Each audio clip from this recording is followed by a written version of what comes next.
Hello বন্ধুরা, তো আজকে সানডে স্পেশাল ব্রেকফাস্ট নিয়ে চলে এসেছি তোমাদেরকে দেখাতে। দেখো, এই ব্যাটারটা বানিয়েছি চাল গুঁড়ি, সুজি আর ময়দা দিয়ে।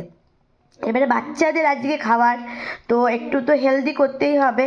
তো দেখো, কিছুগুলো গাজর, ধনেপাতা। তো হেলদি খাবারের জন্যে আমি এটাতে গাজর, পেঁয়াজ, ধনেপাতা সব রকম মিশিয়ে দিয়েছি। তো দেখো, এইখানে প্যানটা বসিয়ে দিয়েছি আর একদম কম কম তেলে বানাবো। এটাতে বেশি তেল দরকার নেই। এই যে ভালো করে এগুলোকে করে দিচ্ছি, তেলগুলোকে চারিপাশে বুলিয়ে দিচ্ছি। এটা প্যানটা ভালো করে গরমও হয়ে গেছে। এবারে এক এক করে চলো দিয়ে দেবো।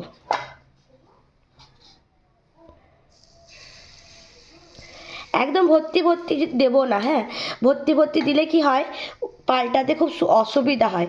তাই একটু যেন একদম একদম বেশি করেও দেবো না আর একদম কম করেও নয়, এইভাবে সবগুলো করে নেব। তো দেখুন, এক এক করে সব আমি দিয়ে দিয়েছি। এরপরে একদম লো ফ্লেমে ঢাকা দিয়ে রেখে দেবো। তো দেখো বন্ধুরা, এটা অনেকক্ষণ আমি বসিয়ে দিয়ে গেছিলাম লো ফ্লেমে। একটা পাল্টে দেখেছিলাম, তো হয়ে এসছে। দেখো কত সুন্দর ফুলেছে আর নিজেই এগুলো পাল্টে যাচ্ছে। পাল্টাবারও দরকার নেই, খুব একটা খাটুনি কিছুই নেই এটা বানাতে গেলে। এমনি করে এক এক করে আমি সব উল্টে পাল্টে নেব, দুদিকটা ভালো করে ভেজে নেব। দেখো, কিছুগুলো আমি বানিয়ে রেখেছি তোমাদেরকে দেখাবার জন্য। এই যে এমনিভাবে। তো আমার বাচ্চারা তো এইটা সস দিয়ে খাবে, চাটনি দিয়েও ভালো লাগে। আর যেহেতু শীতকালে, তো আমরা এটা গুড় দিয়ে খেতে বেশি ভালোবাসি, খেজুর গুড় দিয়ে। তো এই ব্রেকফাস্টটা বানানো খুবই সহজ আর বাচ্চাদের জন্য খুব হেলদি।